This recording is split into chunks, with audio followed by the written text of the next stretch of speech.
Faith is a big thing in life. You have to believe it. You have to have faith. And you have to be able to act upon that faith and keep on moving forward. Prayer has the ability to repair yourself in a lot of different ways, even though you're fighting this terrible thing called cancer. Because if you keep yourself in a state of faith and believing and things are going to be positive, I believe that we're all part of one generation, which is the possibility generation. Whether you're 18 or 80, anything is possible at any given moment. You just have to act on it. Have somebody help you through your journey and help you through the process. When you hear that little intuition coming to you, pay attention to it. What I discovered is you need to learn how to become an erasaholic. The first step about being an aholic is an erasaholic. Erasing your limiting beliefs, erasing your low self-confidence, and then rewrite your own script to become the person you're supposed to be. Let's talk about your breast. A different kind of podcast presented to you by The Rose, a breast center of excellence and a Texas treasure. You're going to hear frank discussions about tough topics, and you're going to learn why knowing about your breast could save your life.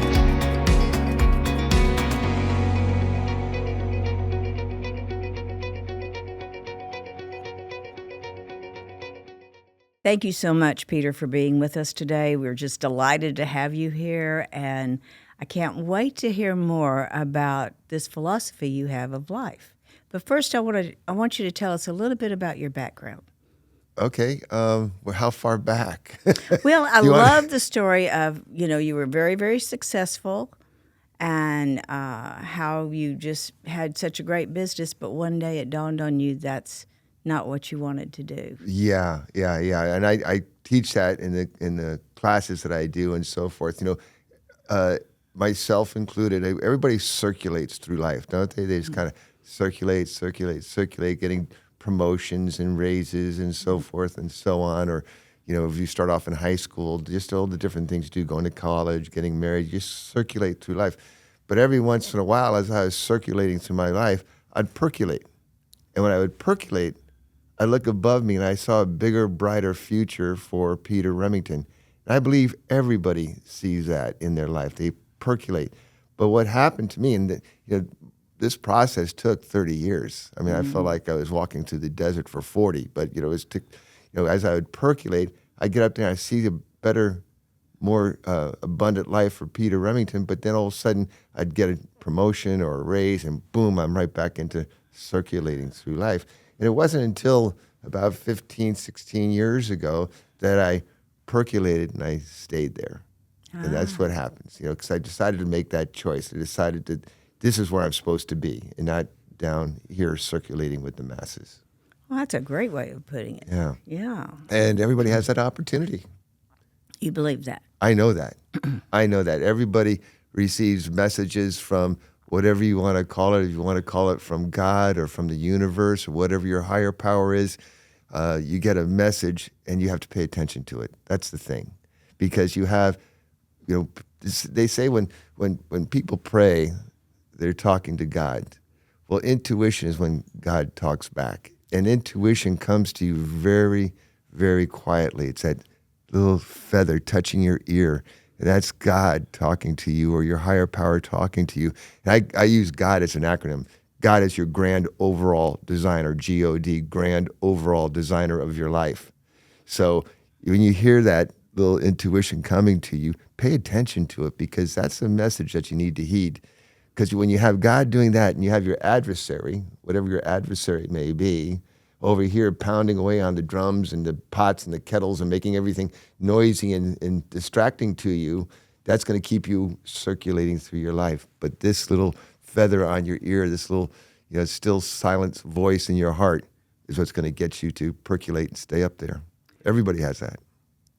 So how do we really pay attention to it? Be aware.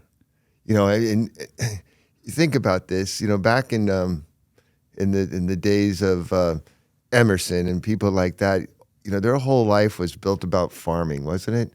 And they had a couple of things to do. They had to farm their land, disc their land, till it, clear it of stones and so forth. And then they would read spiritual, they read out of the Bible, they'd do spiritual pray and do all that was their whole thought process. They weren't worried about TikTok or Instagram or Facebook or 500 TV stations or, what am I going to look like today?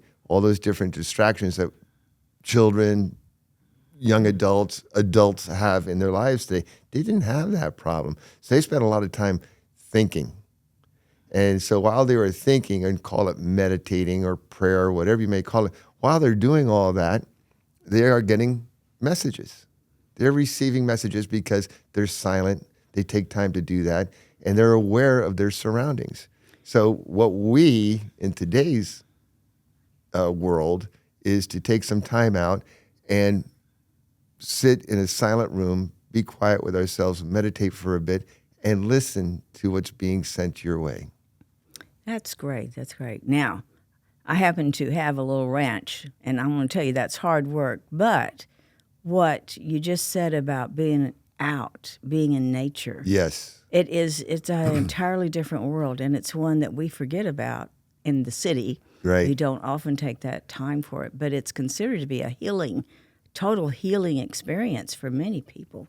So, yeah. I mean, going around Memorial Park now with what they've done with the park, with the bridges over the road and so forth, and get back in the woods, and you could just be alone. But even down by Lake City and Kemah, there's some great walking paths down there where people can go into nature and be by themselves.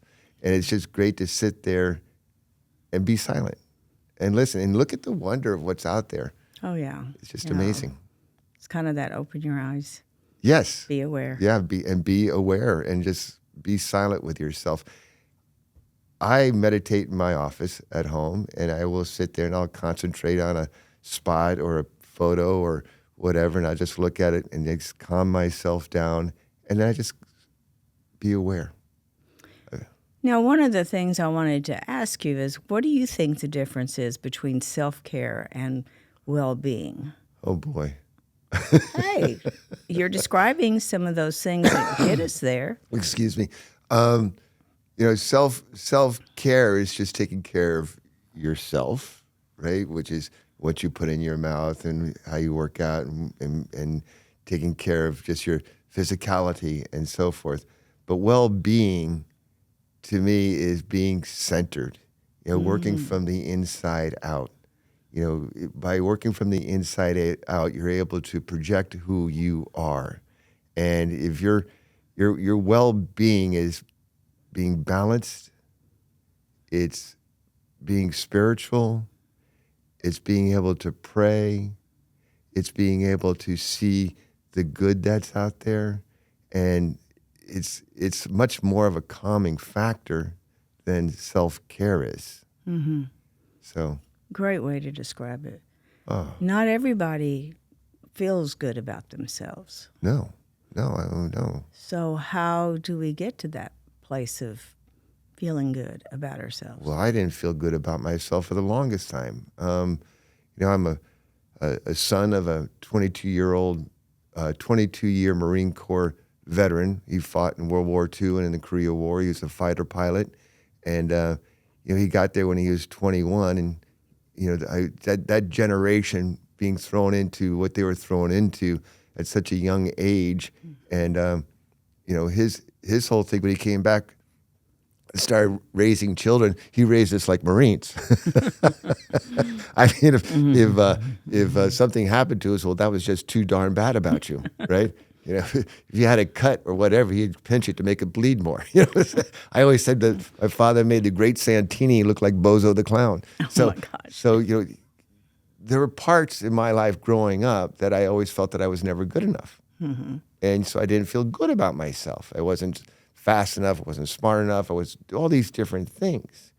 But then I realized, as you get older and you get smarter and I get more into myself, into my well-being, that, wasn't my dad's fault or my mom's fault or anything like that. I mean, that's what they knew. That's how they were raised. Mm-hmm. It's my turn now to fix myself and become better. So I went through this process, and I'm a seeker, by the way. I have done so many different things. I've been on shaman journeys. I've, wake up in the morning and climb a mountain at 5 o'clock in the morning, watch the sunrise when I was living in California and San Francisco. And, I just tried all these different ways to go inside myself.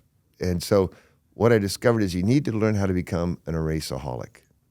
And what I mean by that, I wrote a book called Be a Holic, a 14-step process to becoming a successaholic, and that's a shameless plug for me, but I'm going to take it. And so with that, the first step about being an aholic is an erasaholic, erasing your limiting beliefs, erasing your low self-confidence, erasing any sort of things you have that were put into your system at the age of 6 through whatever, right? Or even when you were 3 to whatever. So by being a erasaholic, and let's just say you have a notion that you'll never amount to anything. And that was brought into you by, I mean, these things are given to you by some pretty credible people, whether it be your parents or your church or your teachers or your siblings or your grandparents, whatever. They kind of program you their way, but not your way. All right? It wasn't the life you were supposed to live. It was the life they were telling you to live and how to live it and how to be a certain way.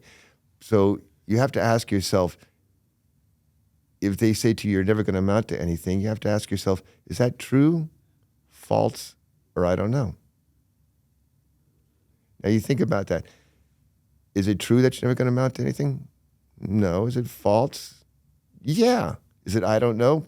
Possibly, because you are going to amount to something. So when that person gave you that imprint on your soul or whatever you want to call it, you can go and meditate and go see that person and say, hey, that was you projecting on me. Okay, that was your limiting belief, not my limiting belief. And you gave it to me when I was 4 years old or 5 years old. So therefore, I'm going to erase that from my system. I'm not going to buy into that. I'm not going to own it. I'm going to give it back to you. And I'm going to go out and rewrite my script on how I'm going to live my life and become a bigger, better person. So I totally believe that, to fix yourself, you need to go back and visit with those people, not physically because they may no longer be with you, but go back and in meditation or in thought or whatever, go back and give it away. Just give it back to them. Don't take ownership of it, and then rewrite your own script to become the person you're supposed to be. Wow. That's a great idea. Yeah, it's great way of doing it. It is. Yeah. You talk to anybody, everybody. There's a fabulous book, and I cannot remember the author's name right now, but I read it back in 1988 or 89, called Feelings Buried Alive Never Die. And it's all about people who have been programmed or have had their feelings hurt or whatever. And so they have little buttons all over their chests. And some people have a great big button all over their chest that people have the habit of pushing, and causes that person to have a bad day or a bad week, and some people a bad month, some other people a bad year. But those feelings, if you don't address them, if you don't address those negative feelings, they will never die.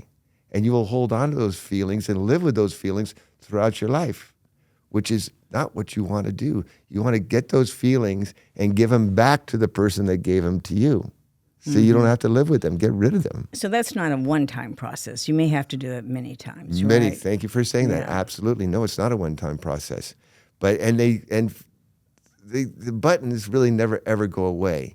You just minimize them to the point where they're only like the top of a pin versus the size of a disc. Good example. Yes, Okay. That's a real good image. And then you also get a chance to become aware when those buttons are being pushed. Even though they are the size of a pin, they could still get pushed. But you're so much better, you're so much stronger about yourself that you go ahead and you don't accept what's being said to you. Okay, now you're going to have to make a real leap here. How did the book move into this prepare for more process that you've created? Well, that book is Prepare for More. And it was all, and really what it was is the preparing I did getting to that book. So, my first self-help class was a Dale Carnegie course when I was like 24 years old. Absolutely. And, how to win friends and influence enemies or whatever it was. And when I was done with that course, I didn't recognize myself. I was saying things and talking and speaking and being more outrageous than I've ever been before, in my first 24 years of living. But that was the start of it. And the person who turned me on to the book of Feelings Buried Alive, Never Die, when I read that, I said, wow, that's huge. And then I just started reading a bunch of metaphysical books and self-help books and psychology books and so forth. And then Tony Robbins came out, and then Stephen Covey came out, and reading Think and Grow Rich by Napoleon Hill and Wallace Wattles and James Allen and Genevieve Behrend. There's all these individuals. When you read those books, Emerson, whatever you want to read, and they say, this is tremendous. This is tremendous. And I just started building myself up to the point where I finally read or wrote that book. Actually, I need to rewind on that a little bit. I always go to seminars, and I was in a seminar where we were doing a guided meditation. In other words, you would sit there and someone would tell you what you're supposed to be meditating on. And so I'm lying down and meditating with a person. I started telling this story, which is you're supposed to hop in a boat, go off to an island, climb up the mountain of the island, and go into a temple. And in the temple, you go up there, there's all your friends and the people you love and some of the people you've hurt. You make your amends and so forth. And you go back to the room and you empty out all the things that you're carrying in your backpack. And that could be just weighted down issues you may have, but you get rid of those things. And then you point out the people that you want to continue your life's journey with, and you go back down the mountain, you hop on your boat and sail away and have a happy life. Mine was nothing like that. Nothing. When I started my meditation, I was at the Fisherman's Wharf in San Francisco. I'm there where there's a black oily water there in San Francisco. The seals are there. They're barking away, and it smells like fish. And there's this huge sailboat with a dinghy attached. And I hopped in a dinghy, and I'm sailing across San Francisco Bay. It's a gray, cold San Francisco day, sailing up past Alcatraz and on my way to Marin County. And as soon as I hit Marin County, which is where Mount Tamalpais is, I hit the shore, and all of a sudden everything goes into Technicolor. It's beautiful, it's colorful. It's like Dorothy and the Wizard of Oz, right? Boom. And I started climbing out Mount Tam. And on my way there, the path, there's this huge boulder in my way, and it's either you have to go over it, under it, or around it. Well, I just took my hand and I pushed that boulder out of my way, and I continued my journey up to where the temple was. I get to the temple, I open the door, and there's all the friends of mine, the people I love, and some people I've hurt, and I make my apologies and amends. And I go back to the altar in the back of the room, and there's an angel waiting for me. And so I took off my backpack and put everything down on the table. And then the angel said, I want you to turn around and walk through those doors. I turned around, I opened the doors, and it was flooded with light. I was just flooded with light. And I walked through the light, and all of a sudden, this little hand grabbed my hand. And I looked down, it was me at the age of 5. And I looked down at me, and I said, are you okay? And 5-year-old me said to me, yeah, are you okay? I said, yeah. I said, well, let's do this thing. So he turned around. I get to the front of the room. I say goodbye to everybody. I didn't take any. This is the funny part. I float down the mountain like a bad Japanese movie, right? Float down, get back in my dinghy, and I sailed back to San Francisco, back to the gray. That night I went to bed and woke up at 3 o'clock in the morning, which is a critical time because 3 o'clock is when the Holy Spirit is out and around talking to you.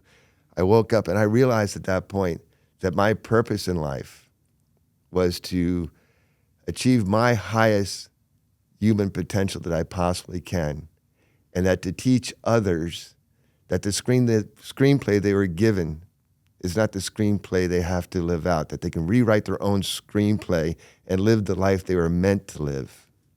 And my purpose in life is to vibrate at the highest level allowed by God, and to take all the gray out of people and turn them into colorful people. Oh, I love that, Peter. That is really at that point, great. I started writing the book. Oh, right then. Right then and then. I had great big posters in my room where I was, and I had my desk, and I just started writing the outline to it, and next thing you know, 6 months later, I was published, and then I became a best-selling author Amazon. Wow. So- Wow. Just talking about these things. Yes, just Yes. talking about being an erasaholic, a purposeaholic, a goalaholic, a believeaholic, all the different things, actionaholic, all the different things. Okay. What I'm hearing from you is that words, the words we use, are very important. Yes. So tell us, and tell us about your process of having the intention cards that you use every day. Okay. So, we all sit down, and I'm guilty of it I was running offices and so forth, and I put together my to-do list for the day, the 1 through 10. We're all critical to do the to-do list. And through the courses I've worked with Les Brown, Mary Morrissey, John Maxwell, Bob Proctor, Paul Martinelli, a bunch of different individuals. So I've had a lot of coaching, and coaching is not a bad thing. Coaching is good for everybody because they help bring you about. Some of the things that I couldn't do on my own, they brought it out of me. And that's critical. So if anybody is watching and listening this, if you need a coach, get a coach. Have somebody help you through your journey and help you through the process. But I'm lost with the question. It's the intention card. The intention card. How Thank important you. they so, are. So I had my goal set for my business, but I didn't have my goals set for Peter Remington. And so these intentions cards came out through one of my mentors, and we would set you'd set your intentions for the day. There's 4 things that I would do, and I still do. And now it's 5 things, but the 4 things in the beginning were, what are my intentions for the day? What am I planning on doing for Peter today?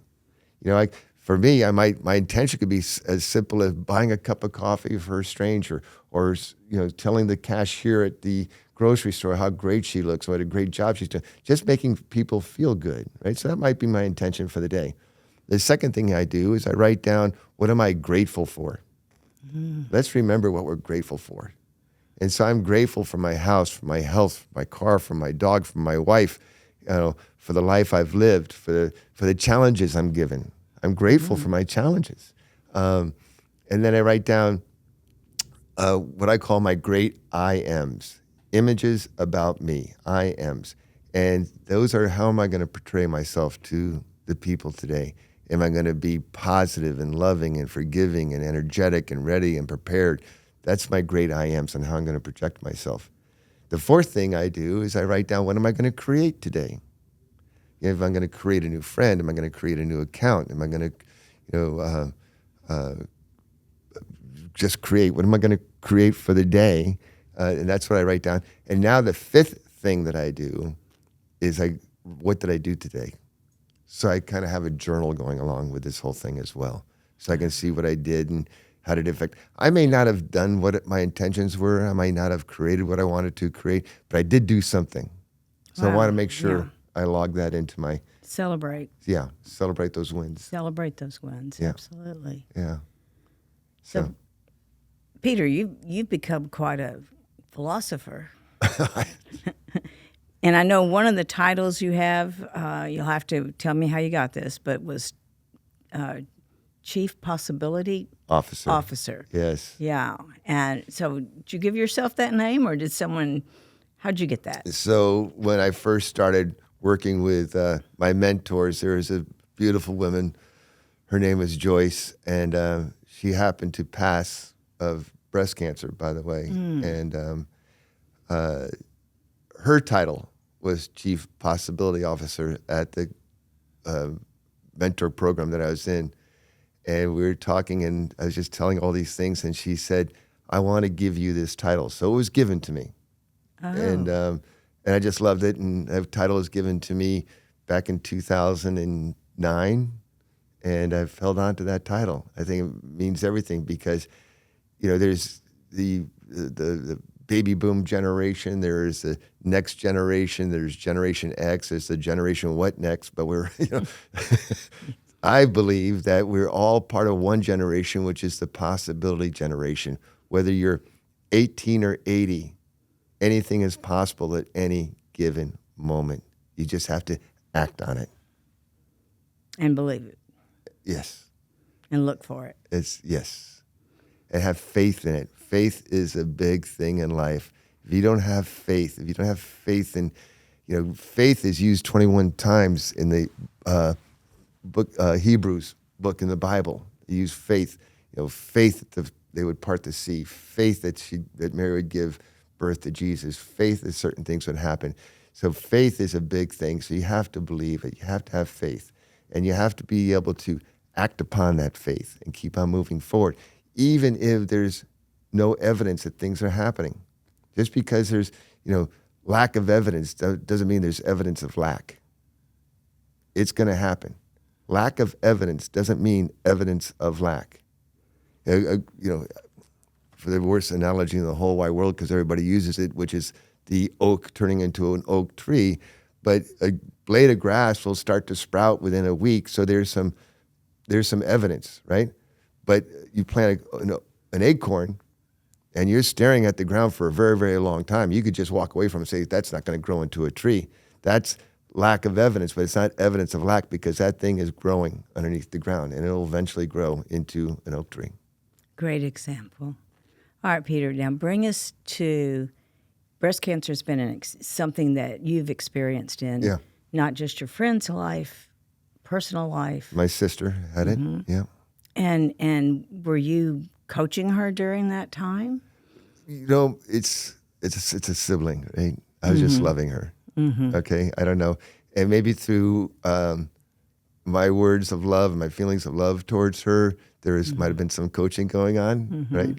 But it's different than talking to friends that are going through that difficulty, and how I talk to them and what I talk to them about keeping their spirits up and having faith again, right. that they're going to be well.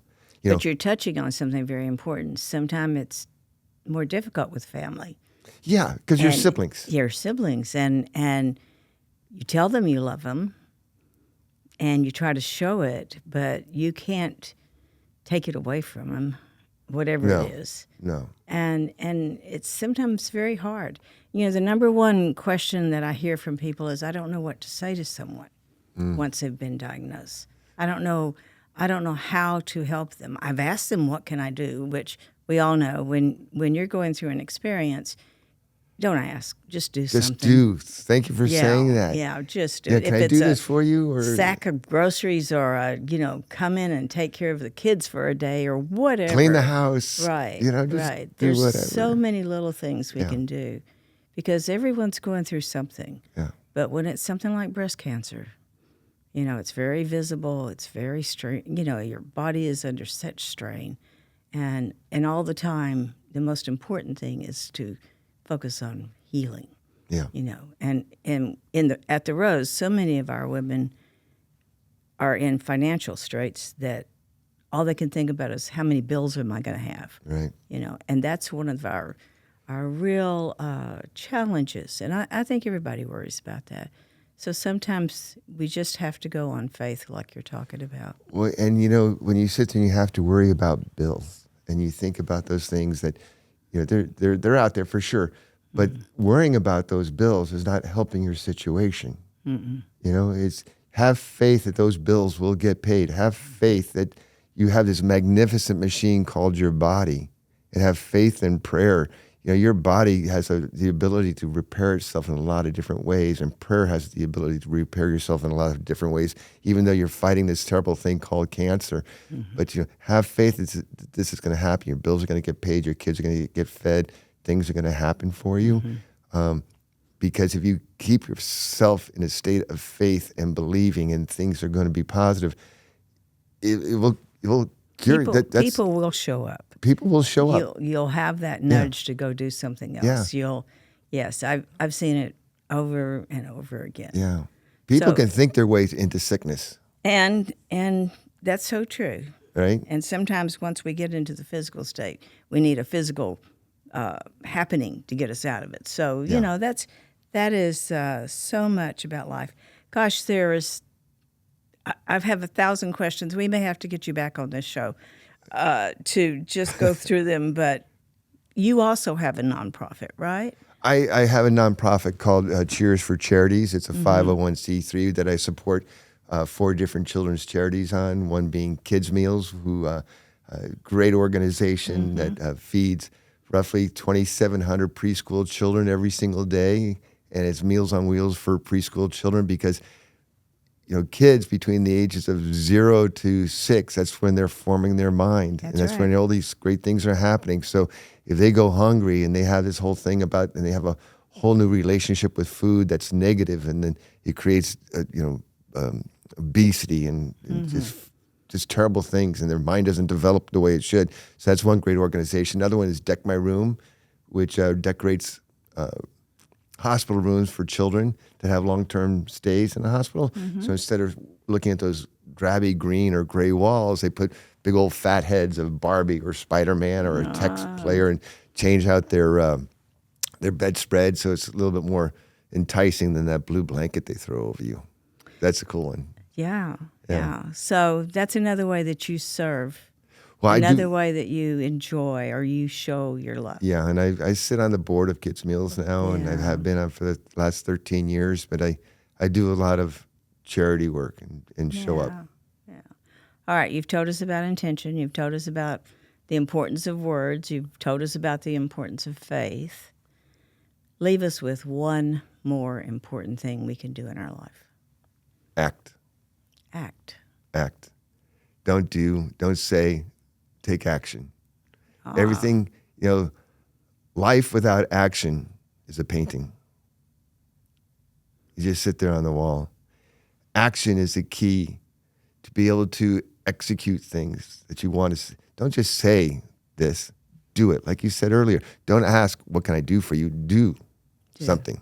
So action is so critical in everything in your life. I mean, in my book, I write down about purpose, and purpose is critical too. You have to have purpose, because without purpose, life without purpose is like a sailboat without a rudder.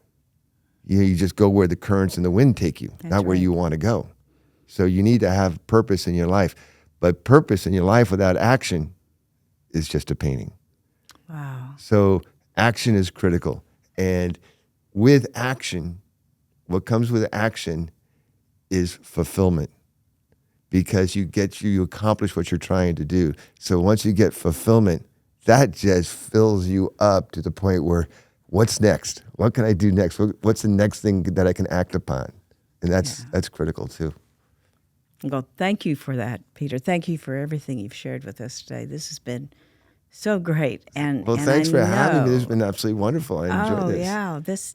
And I love what you're doing with the Rose. Thank you. It's 30 years. 37. 37 years, and that's a commitment. Yeah. And that's action. That's taking action. Oh, thanks. And that's people, you're 1% of the population.